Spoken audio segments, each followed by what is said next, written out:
ఆయన ఎప్పుడు రావాలి? శత్రువు ఆయన పాదముల క్రింద పీటగా చేయబడు వరకు తండ్రి అక్కడే కూర్చోమన్నాడు. అది జరగగానే ఆయన పరలోకము నుండి వచ్చేస్తాడు. ప్రియమైన దేవుని పిల్లలారా, అపోస్తలుల కార్యములు చూడండి. అపోస్తలుల కార్యములో వ్రాయబడిన చక్కటి మాట ప్రియమైన దేవుని పిల్లలారా. అపోస్తలుల కార్యములు 3వ అధ్యాయము, అపోస్తలుల కార్యములు 3వ అధ్యాయము 21వ వచనము. అన్నింటికి కుదురుబాటు కాలములు వచ్చునని దేవుడు ఆది నుండి తన పరిశుద్ధుల ప్రవక్తల నోట పలికించెను. అంతవరకు యేసు పరలోకవాసి అయి ఉండుట ఆవశ్యకము. అంతవరకు ఆయన పరలోకంలోనే ఉంటాడు. అంతవరకు. మరి ఎప్పుడు వస్తాడు? ఈ కుదురుబాటు కాలాలన్నీ అయిపోవాలి. ఆ కుదురుబాటు కాలం ఏంటో తెలుసా? శత్రువు ఆయన పాదముల క్రిందకి ఆయన పాదపీటగా చేయబడి వరకు. అది జరిగింది అంటే ఆయన వస్తాడు. అది జరగకపోతే ఆయన పరలోకములోనే ఉండుట ఆవశ్యకము. అక్కడే ఉంటాడు. ఇప్పుడు జాగ్రత్తగా ఆలోచించగలిగితే రెండవ రాకడ కొరకు మనం ఆశతో ఎదురు చూస్తున్నాం కదా. ఆయన రావాలి, మనల్ని కొనిపోవాలి. ఈ పాప ప్రపంచంలో మన విశ్వాసాన్ని కాపాడుకుంటూ ఎప్పుడు మలినమైపోతామో తెలియని స్థితిలో ఏమండి బతికుండటం కంటే ఆయనతో కూడా వెళ్ళిపోవటమే బెటర్ అనిపిస్తుంది కదా ప్రియమైన వారలారా. ఆలోచించండి. మానవ మాత్రులుగా ఆలోచిస్తే బ్రతకాలి అనిపిస్తుంటుంది. కానీ ఒక్కసారి పరలోకము, కోటాను కోట్ల సంవత్సరాల జీవితము, నరక శిక్ష, ఇవన్నీ ఆలోచించినప్పుడు ఏమనిపిస్తుందో తెలుసా? దేవా, భక్తిగా నేనున్నప్పుడే నన్ను తీసుకుని పోనాడా? ఎందుకు బ్రతికుండి ఎలాంటివి చూడాల్సి వస్తుందో, ఇదిగో నేను కూడా ఆ పాపములో పడిపోతానేమో అన్న భయం ఏమండి ప్రతి విశ్వాసికి ఉంటుంది ప్రేమన వారలారా. దేవా నువ్వు రాయ్యా, నువ్వు రా అంటే ఆయన ఏమంటున్నాడు అంటే, రావాలని నేను కనిపెడుతున్నాను, కానీ ఒకటి జరగాలి. అది ఏంటి అంటే, శత్రువు నా పాదముల క్రింద నా పాదపీఠముగా చేయబడాలి. ఇది జరిగేంత వరకు నేను పరలోకములో ఉంటాను. పరలోకములో ఉండుట ఆవశ్యకము. ఇది జరిగితే మీరు రమ్మనవలసిన అవసరత కూడా లేదు. నేనే వచ్చేస్తాను. ఎందుకంటే ఆయన వెళ్ళిపోతున్నప్పుడు త్వరగా వస్తున్నానని మనందరికీ ఆయన మాటిచ్చి వెళ్ళాడు కనుక నేను వచ్చేస్తాను అంటున్నాడు. మరి భూమి మీద సాతానుడు ఇటు అటు తిరిగి ఎవరిని మృంగుదనా అని వెతుకుతూ తిరుగుతున్నాడు. ఈ శత్రువు ఆయన పాదముల క్రిందికి ఎప్పుడు వెళతాడో ఒక్కసారి ఆలోచించండి. ఎప్పుడు వెళతాడు? వాడు భూమి పుట్టినది మొదలుకొని ఇప్పటి వరకు తిరుగుతూ అనేకులను మోసగించే పనిలోనే ఉన్నాడు కదా. వీడెప్పుడు ఆయన పాదముల క్రిందికి వెళతాడో జాగ్రత్తగా లేఖనాలను ఆలోచించగలిగితే ఒక ఆశ్చర్యకరమైన విషయాన్ని దేవుడు రాయించాడు ప్రేమల దేవుని పిల్లలారా. దయచేసి మీరు చూడండి. ఎఫెసీయులకు రాసిన పత్రిక, ఎఫెసీయులకు రాసిన పత్రిక, ఎఫెసీయులకు రాసిన పత్రిక మొదటి అధ్యాయం, ఎఫెసీయులకు రాసిన పత్రిక మొదటి అధ్యాయము 22, 23 వచనాలను దయచేసి చూడండి. మరియు సమస్తమును ఆయన పాదముల క్రింద ఉంచి సమస్తము పైని ఆయనను సంఘమునకు శిరస్సుగా నియమించెను. ఆ సంఘము ఆయన శరీరము, సమస్తమును పూర్తిగా నింపుచున్న వాని సంపూర్ణత అయి ఉన్నది. మనం ఏ విషయాన్ని గురించి ఆలోచిస్తున్నామో అదే విషయాన్ని ఇక్కడ ప్రస్తావిస్తున్నాడు ప్రేమల దేవుని పిల్లలారా. ఇదిగో యేసుక్రీస్తును తన కుడిపార్శ్వమున తండ్రి కూర్చోబెట్టుకున్నాడు అని 21లో మాట్లాడుతూ ఆయన శరీరాన్ని గురించి మాట్లాడుతున్నాడు. ఆయన శరీరము ఏదో కాదు, ఆయన శరీరము దేనిగా చూపిస్తున్నాడు? సంఘము ఆయన శరీరము. ఇప్పుడు జాగ్రత్తగా మీరు ఆలోచించండి. దుష్టుడు ఆయన పాదముల క్రిందికి వెళ్ళాలి అనగానే ఇప్పటి వరకు మనం ఏం ఆలోచిస్తున్నామంటే పరలోకంలో ఆయన కూర్చున్నాడు, ఆయన పాదముల క్రిందికి దుష్టుడు వెళ్ళాలి అన్న థింకింగ్తో ఉన్నాం. కానీ దేవుడు ఏం చెప్తున్నాడంటే ఆయన శరీరం భూమి మీదనే ఉంది అన్నాడు. ఆయన శరీరం ఏదంటున్నాడు? సంఘము అంటున్నాడు. సంఘానికి శిరస్సు ఎవరు? యేసుక్రీస్తు. ఇప్పుడు శరీరం అనగానే పాదము అనేటిది శరీరములో ఒక అవయవము.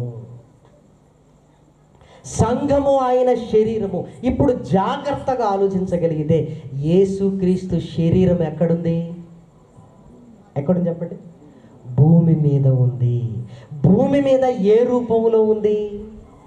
సంఘపు రూపంలో ఉంది. అనగా ఆయన పాదం ఎక్కడుందనమాట? ఆయన పాదం ఎక్కడుంది? సంఘం అనే ఆయన శరీరంలో మన రూపంలో ఉన్నది. ఇప్పుడు శత్రువులు పాదపీటగా చెయ్యబడు వరకు అనగానే శత్రువు ఆయన పాదముల క్రిందికి రావాలి అంటే ఎక్కడికి రావాలి? ఎక్కడికి రావాలి?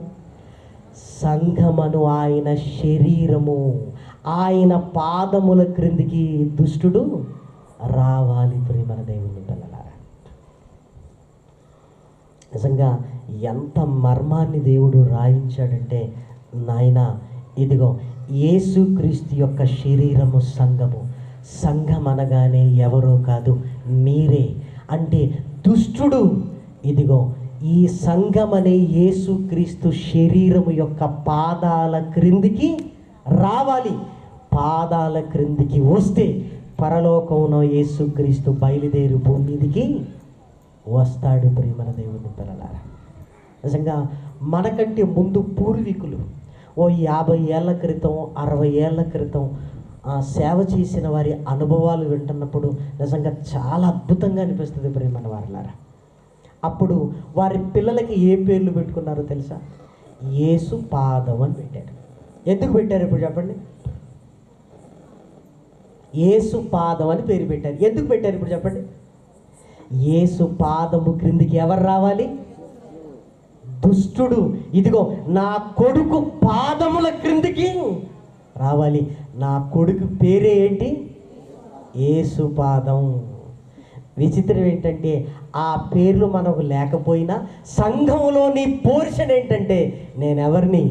యేసుకు పాదాన్ని నేను.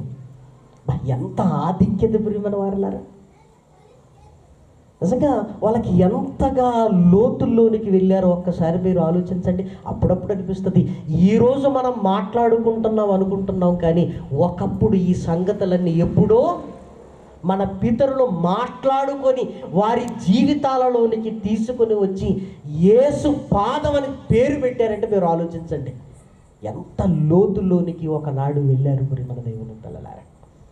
అందుకే సంఘం అనగానే యేసుక్రీస్తు శరీరము, శిరస్సు మాత్రము ఆయన, అవయవాలందరూ ఎవరు?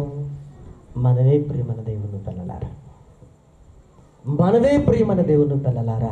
అంటే సంఘము ఎప్పుడైతే బలముగా ఉంటుందో దుష్టుడు సంఘము యొక్క పాదాల క్రిందికి వస్తాడు. ఎప్పుడైతే సంఘము యొక్క పాదాల క్రిందికి దుష్టుడు వస్తాడో యేసుక్రీస్తు పరలోకము నుంచి రెండవ రాకడకు బయలుదేరుతాడు. ప్రియమైన దేవుని పిల్లలారా, బయలుదేరుతాడు. అందుకే సంఘాన్ని గురించి వ్రాయబడిన మంచి మాటలను చూడగలిగితే కొరింథీయులకు రాసిన పత్రికలో దయచేసి చూడండి.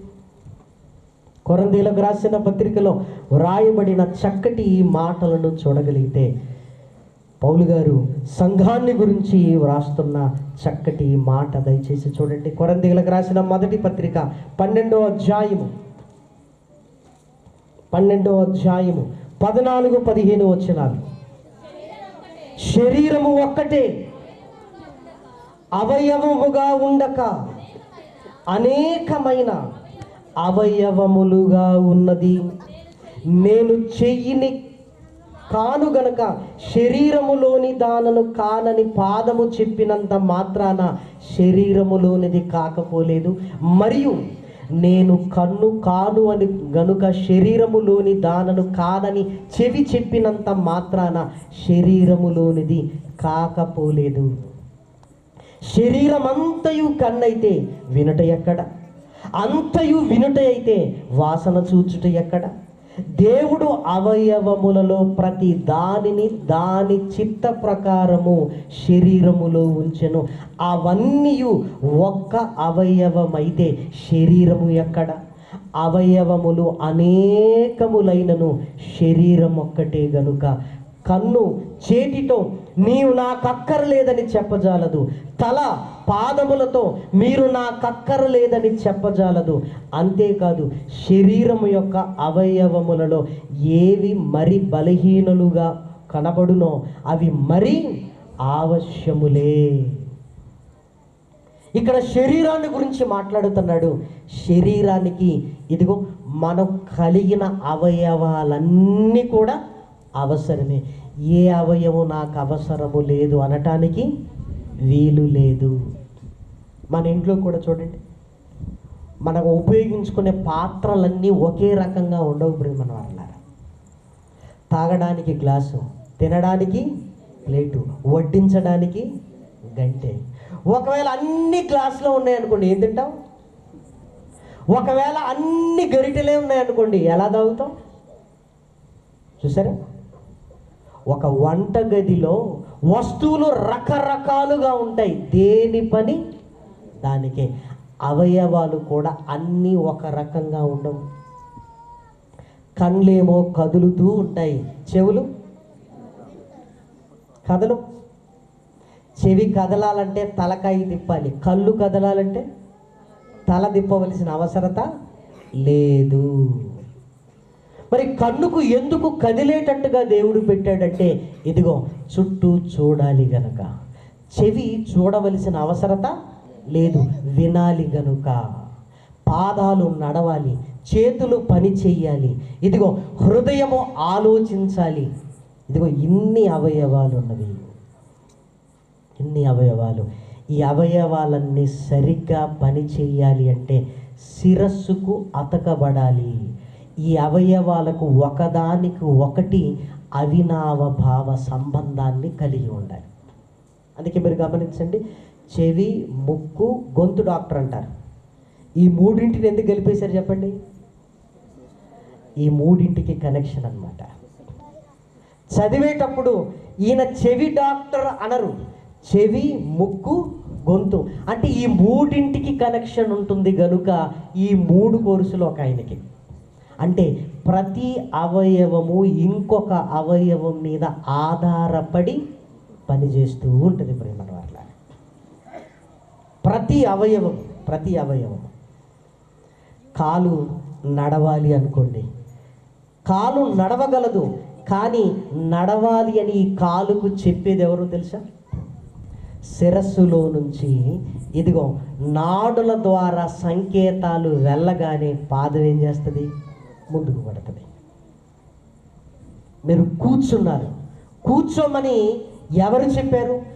మెదడులో నుంచి ఆదేశాలు నాడీ మండలము ద్వారా ఇదిగో వెళ్ళగానే టక్కున కూర్చున్నాం.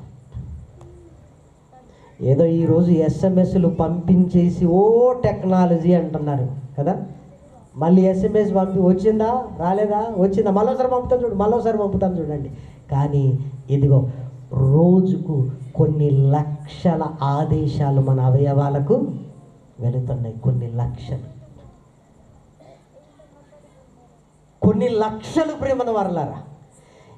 ఏ ఆదేశమైనా ఆలస్యంగా వెళ్ళిందనుకోండి, పరిస్థితి ఏంటి చెప్పండి? మనం బతకడమే కష్టం అండి. అందుకే మీరు గమనించండి, కోమాలోకి వెళ్ళిపోయాడు అంటారు. కోమాలోకి వెళ్ళిపోవటం అంటే ఏంటి? ఈ మెదడు శరీరానికి ఆదేశాలను ఇవ్వట్లేదు. నొప్పి తెలియదు, నడవాలని తెలియదు, తినాలని తెలియదు, తాగాలని తెలియదు, ఏమీ తెలియదు. అంటే మెదడు స్తంభించిపోయింది, కోమాలోనికి వెళ్ళిపోయాడు. కోమాలో ఉన్న వ్యక్తి బ్రతకగలిగే అవకాశం ఉంది, అలా అని ఖచ్చితంగా బ్రతుకుతాడని మాత్రము చెప్పలేము. చనిపోవచ్చు ప్రేమన వారిలారా. అంటే ఈ శరీరము బాగుండాలి అంటే మెయిన్ శిరస్సు ప్రేమన వారిలారా. శిరస్సు బాగుంది. శిరస్సు బాగున్న తర్వాత ఈ అవయవాలన్నీ పని చేయాలంటే ఒకదానికొకటి సహకరించుకుంటూ పనిచేయాలి. సహకరించుకుంటూ పనిచేయాలి. ముక్కు, చెవి, గొంతు ఒకదానికొకటి సహకరించుకుంటూ పనిచేయాలి. గాలి పీలుస్తుంటాం, భోజనం చేస్తుంటాం. గాలి పీలుస్తుంటాం, భోజనం చేస్తుంటాం. ఇప్పుడు భోజనం చేస్తున్నాను కనుక ఒక 5 నిమిషాలు గాలి పీల్చడం మానేస్తాం అనుకున్నాం అనుకోండి, భోజనం చేయవి కదా. ఎలాగో గాలి పీలుస్తున్నాను కనుక భోజనం ఏంటి అని భోజనం చేయకుండా ఉండాలి. ఇప్పుడు ఈ రెండు చేయాలంటే ఈ రెండు అవయవాలు ఎలా ఉండాలి? ఒకదానికొకటి సహకరించుకోవాలి. ఎంత సహకరించుకుంటారో తెలుసా? గాలి మనం పీల్చినప్పుడు కూడా అన్నవాహిక ద్వారానే ఊపిరితిత్తుల్లోనికి వెళుతుంది. మనం భోజనం చేసినప్పుడు కూడా అన్నవాహికే. కాకపోతే రెండిటి మధ్య కవాటం ఉంటుంది. గాలి వెళ్ళేది వేరు, ఆహారము వెళ్ళేది వేరు. ఒకే కవాటం ఉంటుంది. ఈ కవాటం ఏం చేస్తుంది అంటే మనం భోజనాన్ని నోట్లో పెట్టుకొని నమిలి ఇక మృంగబోతున్నాము అన్నప్పుడు మెదడు కవాటానికి ఆదేశాలు జారీ చేస్తుంది, గాలి మూసేయని. అది ఇటు అవుతుంది, అన్నం లోపలికి వెళ్తుంది. వెళ్ళగానే మరలా గాలి పీల్చేస్తాం మనం, వెంటనే ఏమవుతుంది? ఇది ఇటు. అప్పుడప్పుడు పొరబోయింది అంటాం కదా. పొరబోవటం అంటే ఏంటి? ఈ గాలి దాంట్లోనికి అన్నం మెతుకులు వెళ్ళిపోయాయని దాని అర్థం ప్రేమ వాళ్ళ. చాలామంది చనిపోయిన వాళ్ళు కూడా ఉన్నారు ప్రేమన వాళ్ళారా. అలా చూసారా? ఈ రెండు ఎంత కోఆర్డినేషన్తో పనిచేస్తున్నాయో చూడండి. ఈ రెండిటికి గొడవ వచ్చింది అనుకోండి, పరిస్థితి ఏంటి? ఇదిగో నాకు రుచి కలిగిన ఆహారం నా లోపలికి వస్తుంది. ఆఫ్టర్ ఆల్ గాలి, నువ్వు గాలివాడివి అన్నాడు అనుకోండి. ఆహా, నేను గాలి ఉన్నా. ఈ రెండింటిని ఒకవేళ గొడవ పడ్డాయి అనుకోండి, నెక్స్ట్ మన పొజిషన్ ఏంటి? ఉంటే హాస్పిటల్లో ఉంటాం, లేదంటే శ్మశానంలో ఉంటాం. అందులో నో డౌట్ ప్రేమన వాళ్ళారా. కానీ నువ్వు చనిపోయేంత వరకు ఆ రెండు ఒకదానికొకటి కోఆర్డినేషన్ చేసుకుంటూ మనకు బ్రతుకునిస్తూనే ఉంటాయి ప్రేమన వాళ్ళారా. ఆలోచించండి. అవయవాల మధ్య ఎంత ఐక్యత ఉందో చూసారా? ఎంత ఐక్యత ఉంది అవయవాల మధ్య. ఎంత ఐక్యత ఉంది అంటే ప్రమాదవశాత్తు ఒక కాలు పోయిందనుకోండి, ఒకే కాలు ఉందనుకోండి, ఆ ఒక్క కాలు ఏం చేస్తుందో తెలుసా? ఆ రెండవ బాధ్యతను కూడా అదే తీసుకుంటుంది ప్రేమను వాళ్ళ. ప్రమాదవశాత్తు ఒక కన్ను పోయిందనుకోండి, ఇంకొక కన్ను, రెండు కన్నుల బాధ్యత తీసుకుంటుంది ప్రేమను వాళ్ళ. ప్రమాదవశాత్తు 2 కన్నులు పోయాయి అనుకోండి, ఆ బాధ్యతను ఎవరు తీసుకుంటారో తెలుసా? చెవులు తీసుకుంటాయి ప్రేమను వాళ్ళ. అంటే చెవులు ఏం పని చేస్తుంటే వింటూ ఉంటాయి. ఆ వినటం ద్వారా ఎవరో వచ్చారు అని ఇదిగో ఆ సెన్స్ను మనకు కలిగిస్తుంటాయి. కళ్ళు ఉన్నప్పుడు కండ్ల పని అది, కళ్ళు లేనప్పుడు చెవి పని. ఒక కిడ్నీ పోయిందనుకోండి, ఇంకొకటి ఏం చేస్తుంది? బాధ్యతను తీసుకుంటుంది. ఒక ఊపిరితిత్తి చెడిపోయిందనుకోండి, ఇంకొకటి తన బాధ్యతను తీసుకుంటుంది. అంటే ఎంత ఐక్యత కలిగి మనకు జీవాన్ని ఇస్తున్నాయో ఒక్కసారి మీరు ఆలోచించండి. అవయవాల మధ్య గొడవలు వస్తే ఏమండి, మనుషులుగా మనం బ్రతకటం అసాధ్యం ప్రేమన దేవుని పిల్లలారా. కాళ్ళకు చేతులకు ఎప్పుడైనా గొడవ వచ్చాయా? బంగారు ఉంగరం నాకు పెడుతున్నారు, ఆఫ్టర్ ఆల్ నువ్వు కాలు, నీకు చెప్పులు గతి అని ఈ చేతులు కాళ్ళను అన్నాయనుకోండి, మన చేతులు 2 స్ట్రైక్ చేసాయనుకోండి, షూ వేసుకోవాలంటే ఎవరు అవసరత కావాలి? మళ్ళీ చేతులు అవసరత కావాలి. చాలా కష్టం. ఇదిగో నేను కాళ్ళను, నాకు సపరేట్గా ఉంది, నువ్వెప్పుడు షూ వేసుకోలేవు, కాళ్ళు నేనే షూ వేసుకోగలను అని కాళ్ళు స్ట్రైక్ చేసే అనుకోండి, ఒకవేళ చేతుల మీద తినటం ఎలా? తినాలంటే ఏవి కావాలి? ఏమండి, ఇవన్నీ ఎంత చక్కగా అర్థమవుతుంది. మరి యేసుక్రీస్తు శరీరములో ఒక అవయవానివి నువ్వు. ఇక్కడ ఈ బాధ్యత ఎందుకు అర్థం కావట్లేదు మనకి? నీ శరీరములోనైతే అన్ని సక్రమంగా పనిచేయాలి, నువ్వు ఆరోగ్యంగా ఉండాలి. మరి యేసుక్రీస్తు శరీరము నువ్వు నేను. ఒకరు చేతులు, ఒకరు పాదాలు, ఒకరు చెవులు, ఒకరు గొంతు, ఒకరు గుండెకాయ లాంటి వారు. ఇదిగో మనం అందరము కలిస్తే ఆయన శరీరం, ప్రియమైన వారలారా. మరి ఆయన శరీరంలో చాలా గొడవలు ఉన్నాయేంటి ప్రియమైన వారలారా? ఆయన శరీరంలో చాలా గొడవలు ఉన్నాయేంటి? నువ్వెంత అని మనం మాట్లాడుకున్నావేంటి? చూసారా, సంఘానికి క్షేమాభివృద్ధి ఎందుకు కలగటం లేదో తెలుసా? అవయవాల మధ్య వైరం, అవయవాల మధ్య సఖ్యత లేకపోవటం, అవయవాల మధ్య ఇదిగో నేనే చేయాలా, వాళ్ళు చేయరా, నేనేనా? చూసారా ప్రియమైన వారలారా, మన అవయవాలు బాగున్నాయి అని సంతోషిస్తున్న మనము యేసుక్రీస్తు శరీరంలో ఒక అవయవానివి.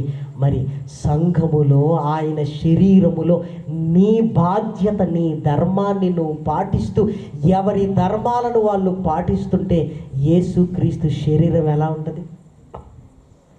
చాలా హెల్తీగా ఉంటుంది ప్రియమైన వారలారా కదా, చాలా ఆరోగ్యకరంగా ఉంటుంది. సంఘము ఎప్పుడైతే ఆయన శరీరము ఆరోగ్యంగా ఉంటుందో ఏం జరుగుతుందో తెలుసా? సువార్త పరిచర్య, ఆత్మల సంపాదన విస్తృతంగా జరుగుతుంది. ఎందుకు? ఆయన శరీరం బాగుంది గనక. మన శరీరం బాగుంటే ఎన్ని పనులైనా మనము చేయగలం. ఆయన శరీరం బాగుంటే ఎన్ని పనులైనా మనం చేయగలం. మనము ఎప్పుడైతే ఆ పనులలో ఉంటామో, సువార్త ప్రకటనలో ఉంటామో, దుష్టుడు మన పాదముల క్రిందికి వస్తాడు.